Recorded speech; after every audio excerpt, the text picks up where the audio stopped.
Is logical equivalence.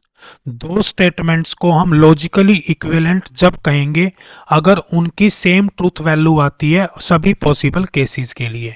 और simple terms में हम ये कह सकते हैं कि अगर दो स्टेटमेंट्स लॉजिकली तब इक्वल होंगी जब उनकी ट्रुथ टेबल सेम होंगी, they have same identical truth tables. यहाँ पर हमारे पास दो लॉजिकल स्टेटमेंट्स दी हुई हैं, इनको हम इक्विवेलेंट कब कहेंगे जब इसकी ट्रुथ टेबल और इसकी ट्रुथ टेबल क्या आए, सेम आए, राइट। अगर सेम आती है तो उसको हम कहेंगे लॉजिकली इक्विवेलेंट है, अगर सेम नहीं आती है तो हम कहेंगे लॉजिकली इक्विवेलेंट नहीं है। और लॉजिकली इक्विवेलेंट को रिप्रेजेंट करने के लिए हम ये 3 साइन लगाते हैं, जबकि सिंपली इक्वल प्रूव करने के लिए हम 2 साइन लगाते हैं, यानी कि इक्वल। ये न्यूमेरिकल इक्वल होता है, और जब हम 3 इक्वल के साइन लगाते हैं ये वाले 1 2 3, तो इसको बोलते हैं लॉजिकल इक्विवेलेंट। इसको एक एग्जांपल से देख लेते हैं। जैसे हमारे पास दो स्टेटमेंट्स दी हुई हैं, दिस वन 1 2। अब हमें चेक करना है कि ये वाली स्टेटमेंट और ये वाली स्टेटमेंट लॉजिकली इक्विवेलेंट हैं या नहीं है। तो इसके लिए हम क्या कर सकते हैं, ट्रूथ टेबल बना सकते हैं। तो पहले हम ट्रूथ टेबल बनाएंगे P इंप्लीकेशन Q, राइट। कैसे बनेगी इसकी, तो यहाँ पे आप लिख लो दो स्टेटमेंट्स हैं, तो सिंपली आप दो स्टेटमेंट्स के लिए ट्रूथ टेबल बना लेते हैं। ये P और ये Q। क्या लिखेंगे इसमें, P Q। कैसे बनाएंगे इसको, फॉल्स ट्रू फॉल्स ट्रू, और यहाँ पे 2 ट्रू 2 फॉल्स, राइट। अब इसकी आउटपुट लिखते हैं P implications Q। P implication Q का रूल क्या होता है, अगर P ट्रू है और Q फॉल्स है तो आउटपुट क्या आएगी, फॉल्स आएगी। अगर ये ट्रू है, P ट्रू है और Q ट्रू है तो आउटपुट आएगी ट्रू। अगर P हमारी पहले ही फॉल्स दे रखी है तो दोनों केसेस में ट्रू आएगा। तो ये हमारी बन गई table for P implication Q। अब हम टेबल बनाएंगे दिस वन। इसके लिए क्या लिखेंगे, पहले उसी तरह से टेबल को कंस्ट्रक्ट करते हैं।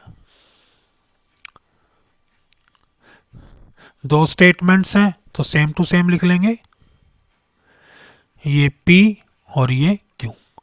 तो सबसे पहले क्या लिखेंगे, फॉल्स ट्रू, फिर फॉल्स फिर ट्रू, और यहां पे क्या आएगा, फॉल्स फॉल्स ट्रू ट्रू।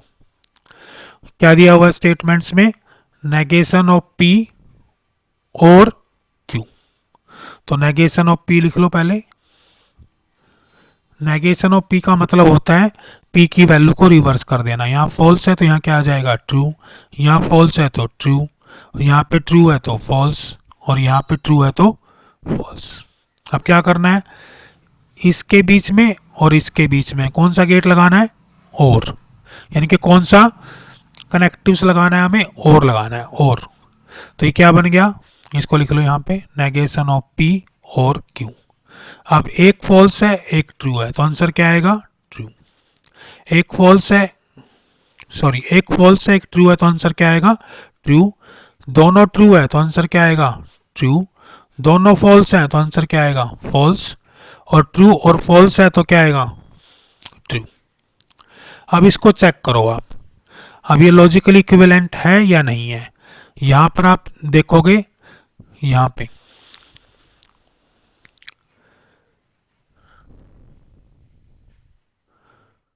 इसको चेक कर लेते हैं। ये P और Q पे क्या दिया हुआ है, ट्रू और फॉल्स। ये देखो ट्रू और फॉल्स, आउटपुट में क्या है, फॉल्स, राइट। इसी तरह से अगला देखो, दोनों ट्रू दिए हुए हैं, ये देखो ये दोनों ट्रू दिए हुए हैं, आउटपुट क्या है, ट्रू ट्रू। दोनों फॉल्स हैं, दोनों फॉल्स पे आंसर क्या आ रहा है, ट्रू। यहाँ पे भी दोनों फॉल्स पे क्या आंसर था, ट्रू। और फॉल्स और ट्रू पे, यहाँ देख लो, फॉल्स और ट्रू पे क्या है, ट्रू। तो इस तरह से हम कह सकते हैं कि ये वाला जो स्टेटमेंट्स दी हुई हैं ये लॉजिकली इक्विवेलेंट हैं। बस लॉजिकल इक्विवेलेंट में आपको क्या करना है, सिंपली लेफ्ट हैंड साइड की ट्रूथ टेबल बना लो, राइट हैंड साइड की ट्रूथ टेबल बना लो। अगर दोनों की ट्रूथ टेबल सेम आती है तो हम कह सकते हैं कि ये लॉजिकली इक्विवेलेंट हैं। हम एक और एग्जांपल देख सकते हैं। फॉर एग्जांपल हमारे पास दिया हुआ है P और Q। और हमें क्या करना है, इसको लॉजिकल इक्विवेलेंट चेक करना है।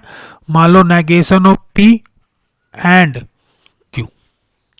अब हमें ये चेक करना है क्या ये स्टेटमेंट सही है, ट्रू है या फॉल्स है, और ये लॉजिकली इक्विवेलेंट है या नहीं है।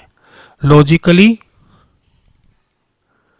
इक्विवेलेंट है या नहीं है, तो हम क्या कर सकते हैं, इसको एक ही ट्रूथ टेबल से भी चेक कर सकते हैं। देखो थोड़ा सा बड़ा साइज की बना लो, इसी में सारी काम हो जाएगा हमारा। क्या करना है, पहले वही P और Q, पहले P लिख लो फिर Q लिख लो। यहाँ पे क्या आएगा, फॉल्स फॉल्स, ट्रू ट्रू, और यहाँ पे क्या आएगा, देखो ये गलत बना दिया मैंने, ये फॉल्स, ये ट्रू, ये फॉल्स और ये ट्रू। यहाँ पे क्या हो जाएंगे, दो फॉल्स और दो ट्रू। क्या निकालना है पहले हमें, P और Q। P और Q में क्या होगा, false false true true true false true true true true. तो ये हमारा एक पार्ट आ गया। इसके बाद क्या निकालना हमें, नेगेशन ऑफ P। तो नेगेशन ऑफ P निकाल लो। नेगेशन ऑफ P का मतलब क्या हो गया, ये ट्रू हो गए और ये ट्रू ट्रू की जगह क्या हो गए, फॉल्स हो गए, राइट। अब क्या निकालना है इसको, this one and this one, इनका क्या निकालना है, एंड निकालना है। तो फॉल्स ट्रू में क्या आएगा, फॉल्स, इसको लिख भी लो ऊपर, negation of P and Q। तो F नेगेशन ऑफ P ये हो गया और Q के साथ इसको एंड करना है। तो यहाँ पे ये F और T क्या आ गया, फॉल्स हो गया। T में क्या आ गया, ट्रू आ गया। F में, F और F में क्या आएगा, फॉल्स आएगा। और इसी तरह से T और F में क्या आएगा, फॉल्स आएगा। अब आप इसको देख सकते हो कि ये वाली आउटपुट और ये वाली आउटपुट क्या नहीं है, सेम नहीं है। अगर ये सेम नहीं है तो हम कहेंगे कि ये लॉजिकली इक्विवेलेंट नहीं है, these are not logically equivalent. तो इस तरह से हम लॉजिकल इक्विवेलेंस के क्वेश्चंस को चेक कर सकते हैं। कहने का मतलब है, लॉजिकल इक्विवेलेंस का मतलब है कि जो भी स्टेटमेंट दी हुई है उसकी लेफ्ट हैंड साइड और राइट हैंड साइड की ट्रुथ वैल्यू सेम आनी चाहिए सारे पॉसिबल केसेस के लिए। Thank you.